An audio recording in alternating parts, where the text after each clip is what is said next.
We are in Parashat Emor, Emor el Kohanim, talk to the Kohanim.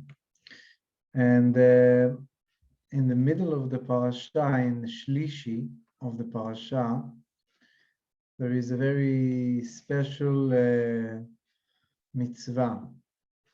One of the mitzvot which is maybe hardest to achieve. ונקדשתי בתוך בני ישראל. A mitzvah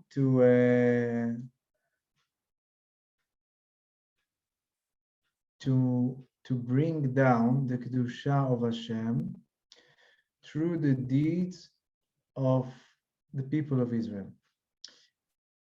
What is the meaning of that kedusha? So Chazal is telling us that the way to bring down the kedusha to the world is even in the price of giving your life away. That means that the mitzvah here is that if there is a case in which the Goyim, the non-Jews, are trying to push someone to do something which is against Hashem, so a person has to stand strong and give himself away.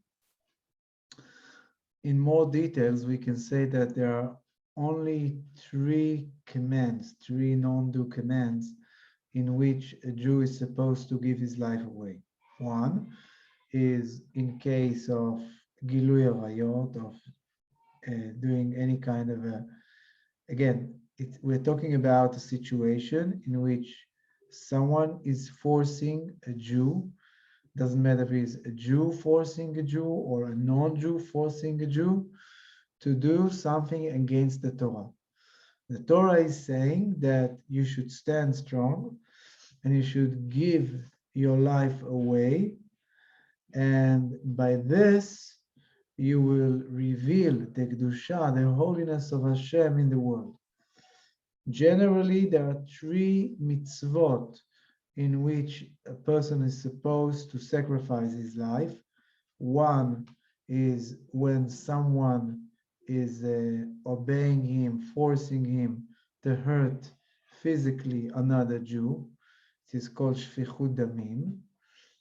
Another case is when someone is forcing a Jew to commit any kind of sexual relationship which is not allowed according to Torah.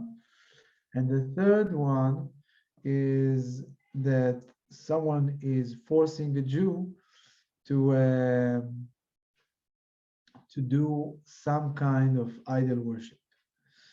Now, during the generations, since Avraham Avinu and on, Jews were again and again were put in a very great test that people, usually non-Jews through the world, were pushing them to break the rules of the Torah, and many of them were standing in the test and were able to give their lives away. And we can only say that thanks to these people, we are here today, because they were showing the world and the Jewish world that the Torah is above understanding, above mind, above time, above space. So we would like to concentrate in this mitzvah today and try to understand where this mitzvah is touching us and whether sometimes we are jumping too fast into the water of Mesirut Nefesh, not in the right direction, and we want to be able um, to do this command in the right way. Generally, the Lubavitcher Rebbe is explaining that there are two main ways of Mesirut Nefesh. One is a Mesirut Nefesh in a way that a person is living in a Mesirut Nefesh. That means that his life, his whole life, is surrounded by a movement of giving himself away. And the other thing is something which is maybe more familiar, is to give your life away totally and to die on Mesirut Nefesh. So there is to live on Mesirut Nefesh, to live in a way that you sacrifice yourself, or to die in a way that you sacrifice yourself. Now, the Rebbe is bringing two examples. One example is Avraham Avinu, and the second example is Rabbi Akiva.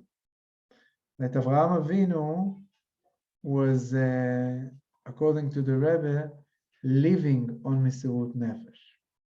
He was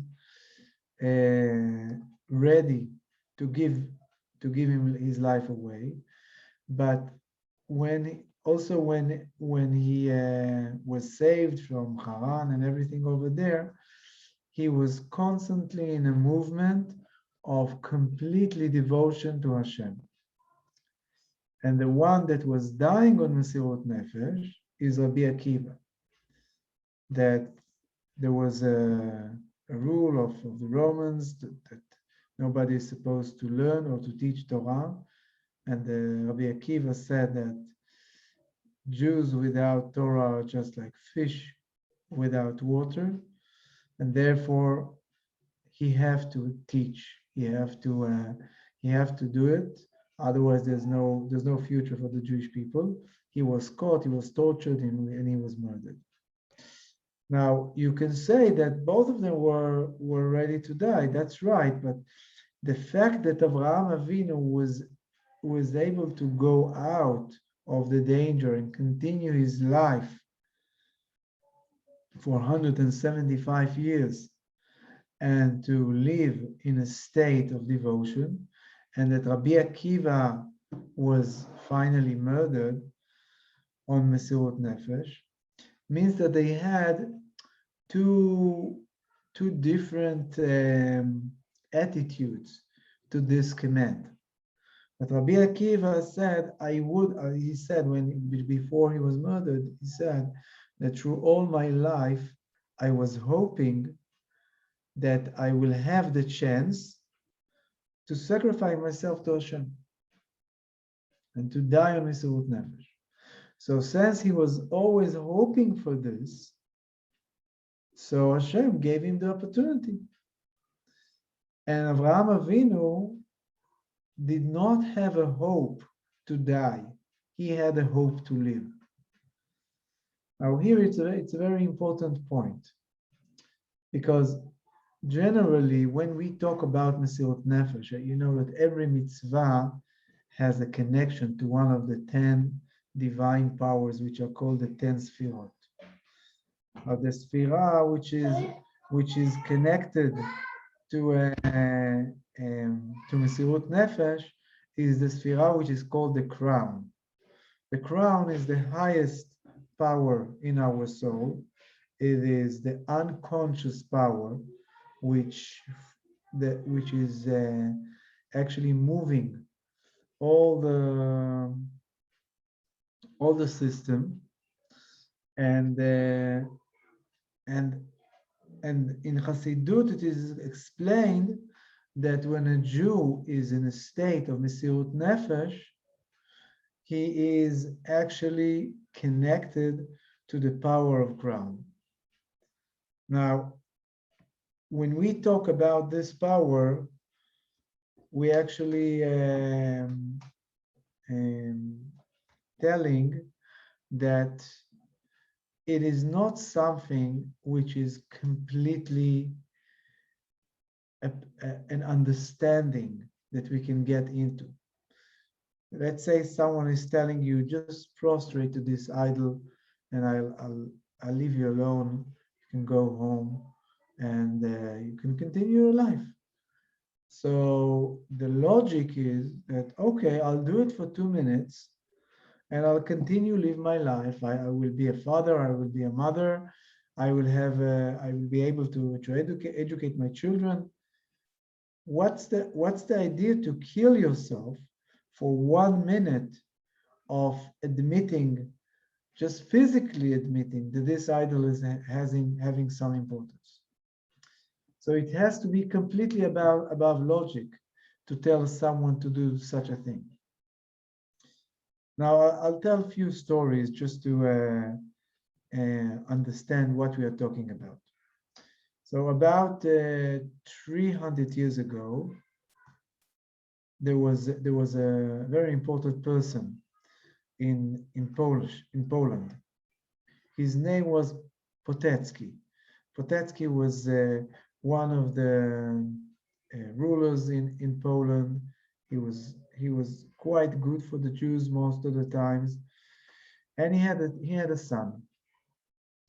And the way that they were growing the important people over there in Poland was that they have to learn everything about different religions, and they were also learning the Tanakh, the Bible.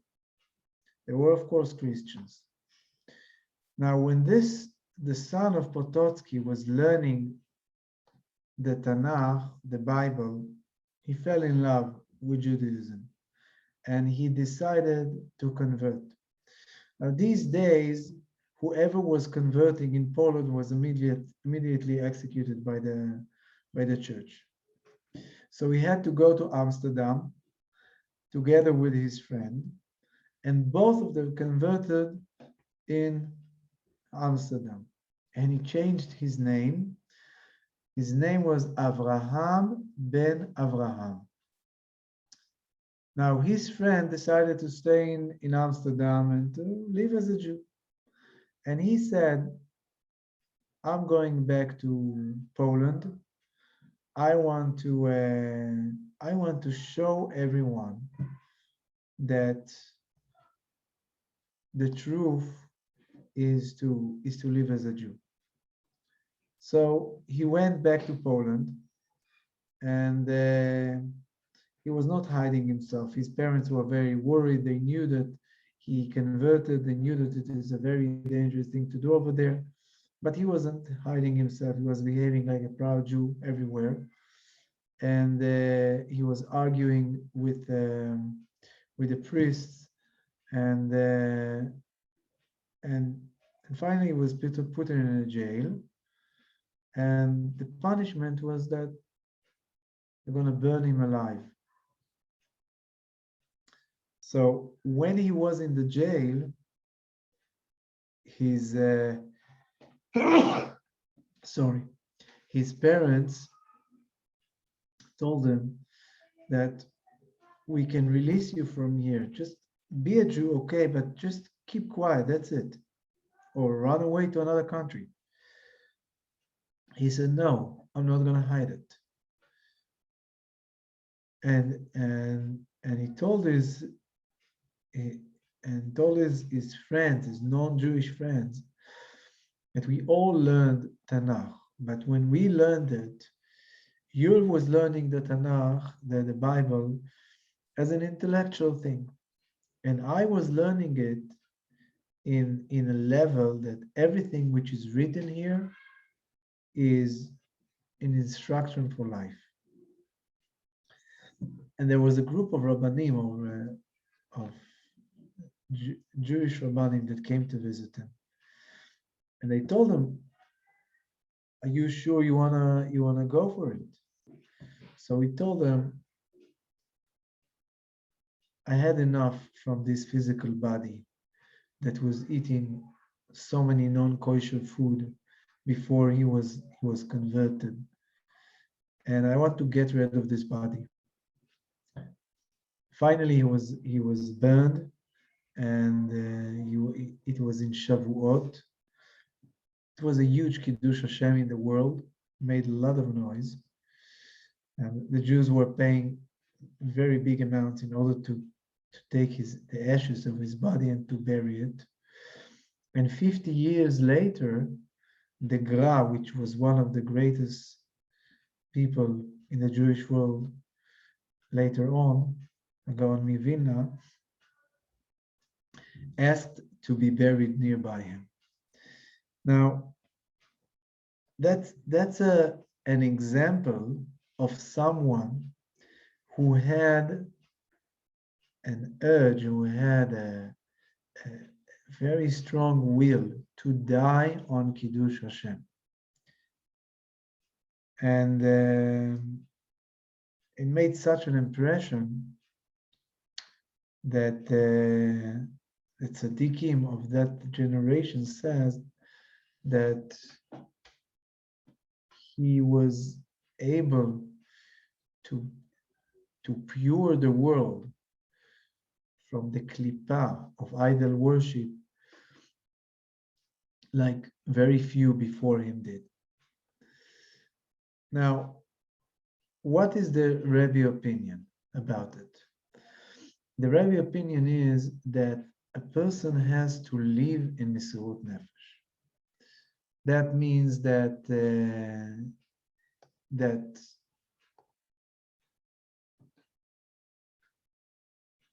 the idea is that you'll be able to be connected to the crown, which is called in Chassidut Yechida Shebanefesh, and you will be giving your life every day, every hour. Now, of course, the Lubavitcher Rebbe was an example for that, but he wanted each one of us to be in this situation. How can it be? Said, I have a solution. If I will send someone to be a shaliach, an emissary, in a place that there is no reason to be, just to publish, just to teach Yiddishkeit, so this Jew will be completely in a state of Mesirut Nefesh all his life. But if you send someone to the last corner of the world, and there's no kosher food over there, there's no mikveh, there's no minyan, there's no community, there's no Jewish education, and the only reason that he is there is in order to do the mission of bringing more Jews into this world and making more Balei Tshuva. So what we get from that a person which has a 24 hours a day total devotion to his mission on earth.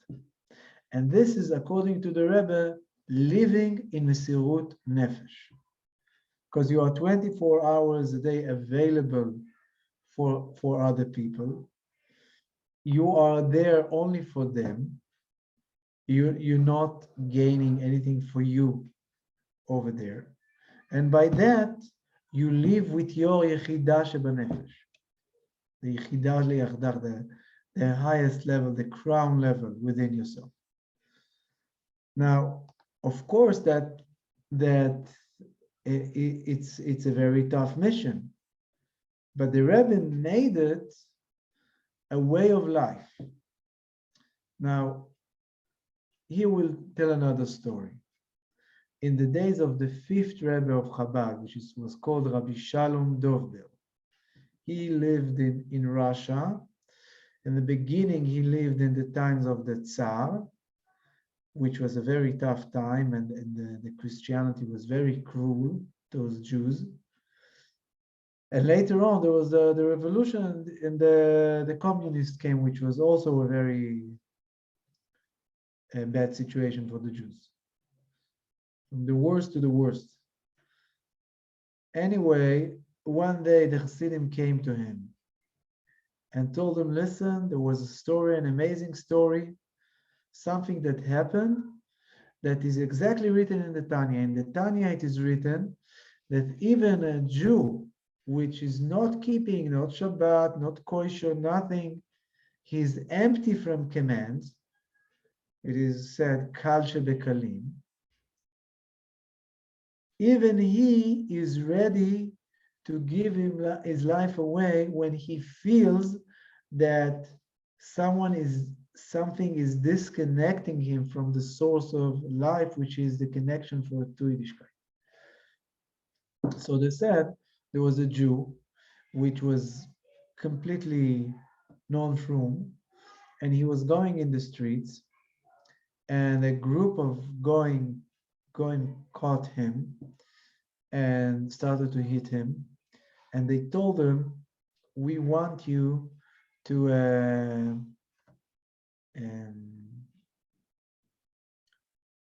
to they had a cross over there. We want you to kiss the cross. So he told them, no way, I'm not going to do it. So they told him, we're going to kill you. So he said, if this is the case, I'm not going to do it. I'm a Jew. I'm not going to do it. Finally, they hit him very badly, and he didn't die, but he was almost dying. So the Rebbe heard the story, which the Hasidim was very proud to tell. And he told them, since this Jew was not keeping the Torah and the mitzvot, was not observing, there are two options. One is that he will be crazy, get crazy, and the second that he will die. So they asked him why. I mean, he did such an amazing mitzvah. Why you say so? So he said that what happened is that this Jew had a revolution of the light coming from the crown. Now, this light is so strong that if you do not have the right vessel for this light, so either you go crazy or either you die. If he was keeping Torah and mitzvot, so he had some vessel, and he was able to contain it, to absorb it. But since he did not have it, so the vessel have to be broken. So there were two ways to break the vessel: is either to die or either to, unfortunately, lose your mind. Finally, this guy died. But what we want to say here is that the fact that this level of consciousness, which is above consciousness, is revealed in the Jew, has to have vessels. And the vessels to this light is a life connected to not only Torah and mitzvot, but also keeping them in a way that your vessel will be wide. Just like we heard in the last parsha Shavua, Kedoshim Tihiyu. It's not enough to keep the commands. You have to keep the command in such a way that the command will be done with full love and total awe from Hashem. So what we want to say here that we want to, Be'ezrat Hashem, keep whatever is written in the Torah. And a person can think that I have 612 mitzvot that I can do and I can live with. And the 613, which is to give my life away, is something that I can't do. because I can't live with this. I have to die for it. So the Rebbe is saying, no, not only that you can live with this is a command that if you will run your life in the right way, so your life will be an example of self-sacrificing, and the light of the crown will be shining through you 24 hours a day by putting yourself in a place of devotion to your mission in life. Now, let's try to understand what does it mean to live in devotion. So the Alter Rebbe is explaining a very beautiful thing. He's saying that what is actually happening with us? We have the garments of the soul, which is thought, speech, and action. And he's taking this pasuk, which is the pasuk is saying, "V'nikdashti betoch bnei Israel." The word betoch in Hebrew means within. That means that the holiness is within the Jew. Now, what is happening when a person is giving himself away? The garments of the soul are falling down. Doesn't matter if it is good garments or if it's bad garments, whatever, it's not important where the Jew is holding in the same time. Of course, it's important, but it's the fact that this level is revealed is breaking all the garments of the soul, which is actually different levels of shells. A person is throwing the shell and he's revealing his inner power, which is within him. Betoch bnei Israel. Now, by this, he is bringing Hashem to do the same thing. Hashem is also throwing the shell, throwing the klippah, throwing the badness, the bad garments of the soul. He is throwing it from him. And then when he is standing naked from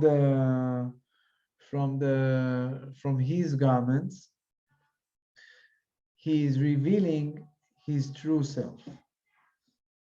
And when he is revealing his true self, he is also revealing the true level of Hashem. And in this level, the creator and the creation, the Boreh and the Nivra, is becoming one. And therefore, when we are saying Shema Yisrael, Hashem Elokeinu, Hashem Echad, so the simple intention that we have to put in these words is that we are ready to let go of all our garments, of all our understandings, of all our ordinary behavior, and we are ready to concentrate and unite with the godliness within us. V'nikdashti betoch bnei Israel. And then when a person is doing it, he is experiencing the one, Echad. You don't have to tell him that Hashem is Echad. He is there. He's not in a place that there is me and Hashem. He is in a place that Hashem is everything, and I'm not existing as something separate anymore.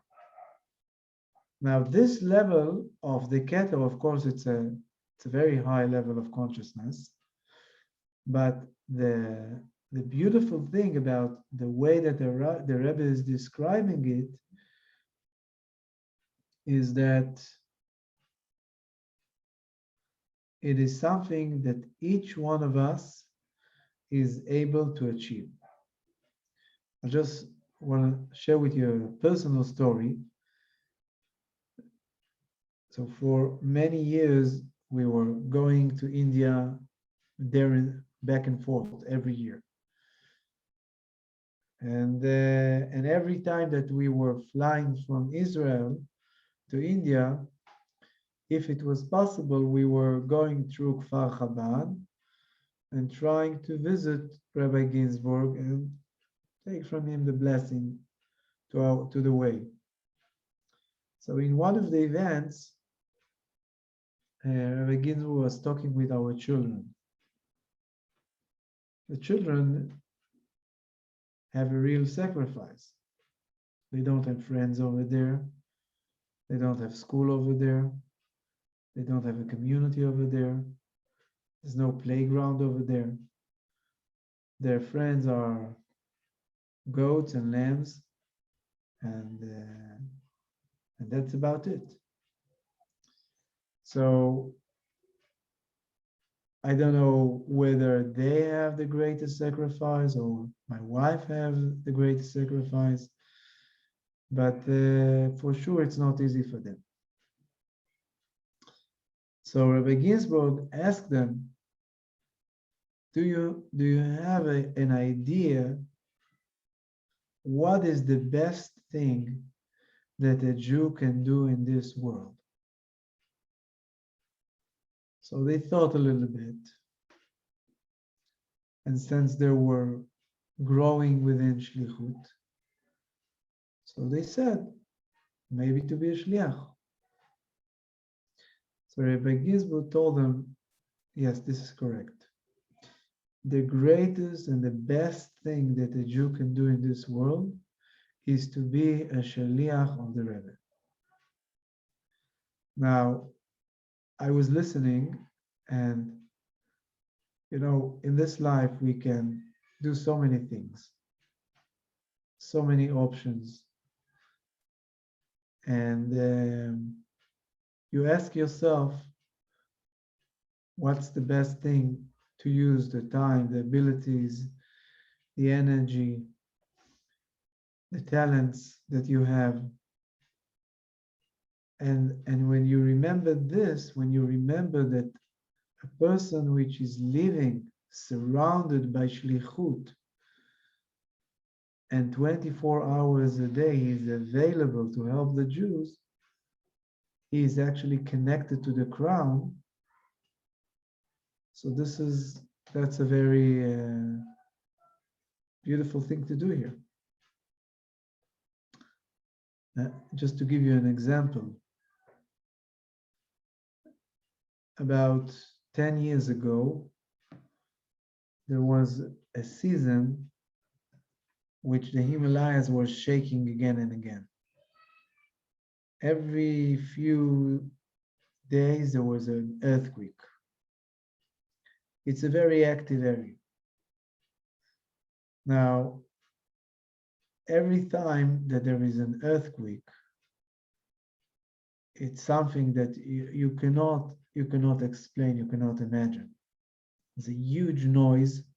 All the mountains are shaking. And it's like Hashem is, like a carpet that Hashem is shaking all earth. And the fear that the person have when this is happening, when the ground is shaking under his feet, is a huge fear. And it was happening again and again. And one of the occasions that it was happening was during Sukkot. Now, our sukkah was in the roof of the Chabad house, which is 5 stories building. And over there, the shaking within the sukkah was terrifying. Anyway, it was a cold night, and I had some work to do. I went down to the entrance whole. My wife was with me. I was making all kind of phone calls to abroad and everything. And me and my wife was thinking, I mean, what are we doing here? It's a dangerous place. Our children are sleeping in the second floor, and every few days of week or weeks there's an earthquake. What are we doing here? And as we are talking, another earthquake started to happen, and all the Chabad house is shaking, and all the huge noise from the mountains, and the library is shaking. And again, it's a fear a real fear. Your heart is just falling to the floor. And after the earthquake, we went to the children's room to see that everyone is okay. Baruch Hashem, everything was fine. And it was already 2:30 after midnight, and someone is knocking the door. Now the door of the Chabad house is already locked in this time. So he was knocking the windows. So I said to my wife, "Who is this? 2:30, 2:30 after midnight." So I opened the Chabad house. There's a girl over there, an Israeli girl, and she's with her huge bag on the shoulders, and she's asking me whether I can come in. I said, "Of course. What's the question?" So she came in and she said, "Is it okay to sleep here?" I said, "Wonderful. Yeah, we'll bring you a mattress and whatever you need, a blanket." And then my wife started to speak with her, and she said that she was attacked by a few Indians in her room, and she was able to jump from a balcony and to run away. And she ran away directly to the Chabad house. She knew that this is the address. Now, the fact that she knew that the Chabad house is open 24 hours a day, and there is no possibility that someone will tell her no in the Chabad house, this is because the Rebbe educated the Shluchim that this is the reason for their lives. And the people in the village, the Jews in the village, they understand it. And even the non-Jews in the village, they see our activity through the years, and they know that this is an address for every Jew whenever he needs. And this is something that you cannot find an example in the non-Jewish world for such a thing. And this is what the Rebbe suggested us as individuals to be in a state of full devotion in our lives. Now, Baruch Hashem, this girl was staying in our house for about 3 days. She was so afraid she wasn't able to go out of the Chabad house. And finally, we made sure that she'll drive safely back to Delhi and back to Israel. But this is just a very small example. Through the years, hundreds of people came in hours that weren't hours, in situations which was very dangerous, and the fact that they knew that this is a place that will help them, not the embassy in Delhi. The embassy in Delhi is working from this time to that time, and the ambassador is available in certain hours. They do wonderful work, We appreciate them, we have a connection with them, but it's a different state of mind.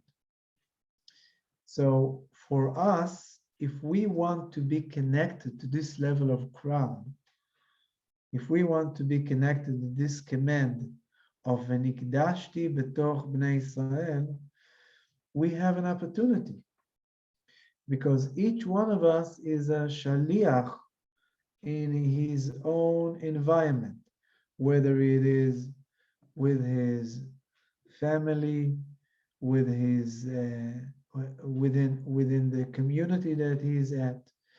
If I will create a situation in which people can approach me and know that whenever they need me, I'm there for them, so I live in a state of V'nikdashti betoch bnei Israel. Now, when I will be able to live in such a state, so Hashem, from his side, will provide me with the energies, the non-stop energies, and the inspiration and the ability to help others. And this is actually what we had through the generations with the tzaddikim that Hashem was sending us. That many of them was in a movement, in a devotion to give their lives away for the Jewish people. The greatest example that we know and that I know is the Lubavitcher Rebbe, which was there for the entire world, Jews and non-Jews, lehavdil, whenever they needed. A person knew that when he have a problem, he can always call to the office, and if it's urgent, doesn't matter what time it is during the day, the Rebbe will be there to give him an answer. And this is something which is not found anywhere else.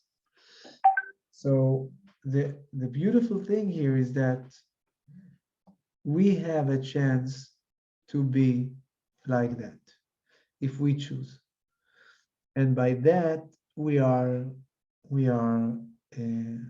uplifting ourselves and the environment around us to a level of kedusha, of holiness, that is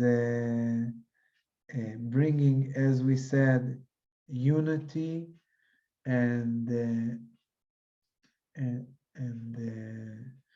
inspiration of divine light to this world like we don't have anywhere else. So this mitzvah is a mitzvah that creates such a light around that is able to, Be'ezrat Hashem, bring redemption to a lot of Jews.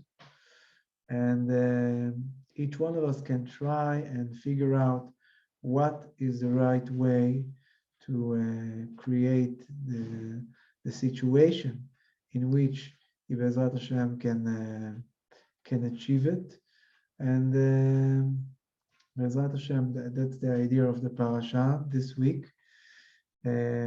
I'll just tell a story from India to give an example. So in one of the days, it was before we built a mikveh in Dharamsala, there was a woman that came to the Chabad house. A couple came, and they weren't religious, but the woman was asking my wife whether there's a mikveh here. So my wife told her that we do not have a proper mikveh in the Chabad house, but if she wants, there is a spring in the mountains in which we are using, and we can go over there. but it's a real trek. It's an hour and a half walking in the mountains each direction.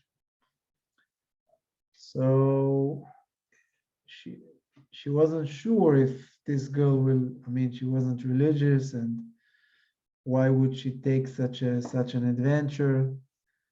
And it's not a hot mikveh; it's a freezing mikveh, which is just coming down beneath the glacier in the Himalayas, and it's you need a real Mesirut Nefesh in order to go there. So very surprisingly, this woman said, "Okay." So we made a time.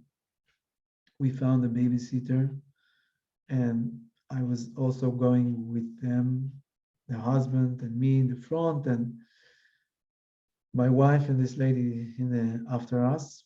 And it's a very tough trail. It was in a season that in order to get to the spring, you have to climb quite a lot. And there's no proper path over there. You have to go through huge boulders and rocks. You have to jump from one rock to another. A whole a whole journey. So finally, we got to the spot, and me and my and the husband was staying behind, and then my wife. I mean, she told her this is the place, this is the pool. It's dark, and it's in the nature, and the water is freezing, and it was very hard.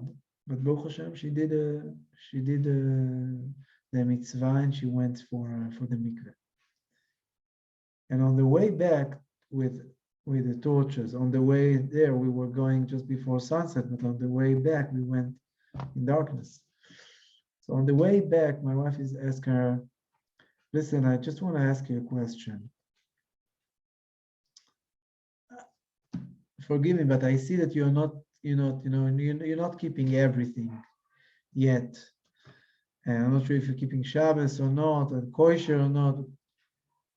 What happened that you decided to go for such a journey and to do such a huge effort to do it?" So this girl so sad that her grandmother came from Libya, and the grandmother, when she was married, when this girl was married, the grandmother told the granddaughter, "Listen, I know you're not religious or anything, but I just want to tell you that when I was in Libya, the Muslims were making it very dangerous to go to the mikveh. There were every woman which was going outside at night, they were attacking her. So we had to dig within the houses places to make a mikveh, and it was very dangerous because whoever was caught was killed. And I want to tell you that the fact that your mother was born was thanks to this huge danger that I took on myself, and I made a Mesirut Nefesh to keep the mitzvah of the purity of the family."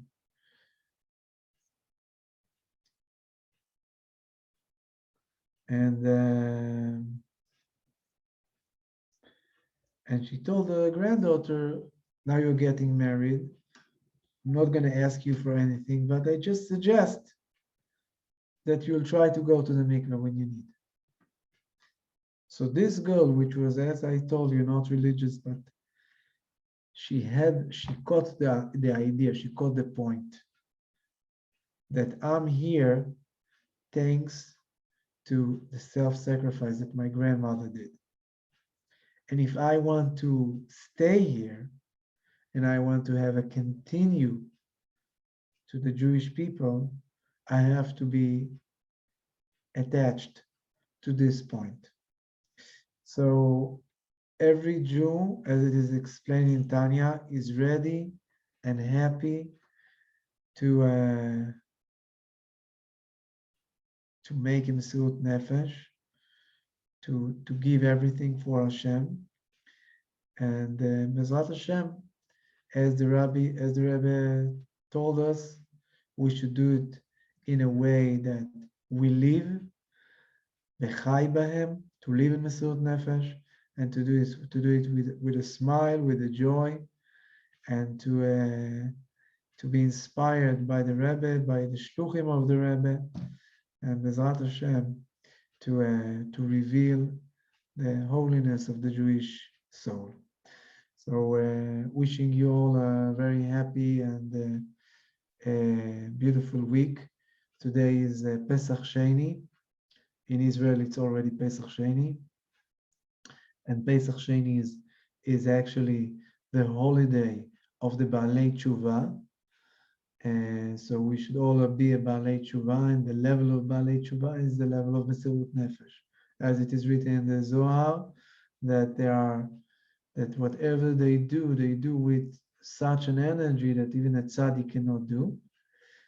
And from Pesach Sheni, which is the Yortzeit of Rabbi Meir Baal HaNes, we go to Rabbi Shimon Bar Yochai, which is another example during the Jewish history of someone who gave his life and sacrificed his life in order to observe the Torah and to teach the Torah to others. And he gave us the Sefer HaZohar, which is the base of all the Kabbalah that we have today. So, Bezrat Hashem, we should be inspired by these tzaddikim and have a happy Pesach Sheni and happy Lag BaOmer, and wishing best to all of you. If you have any questions, you can write down the questions. I'll try to answer in the short time that is left.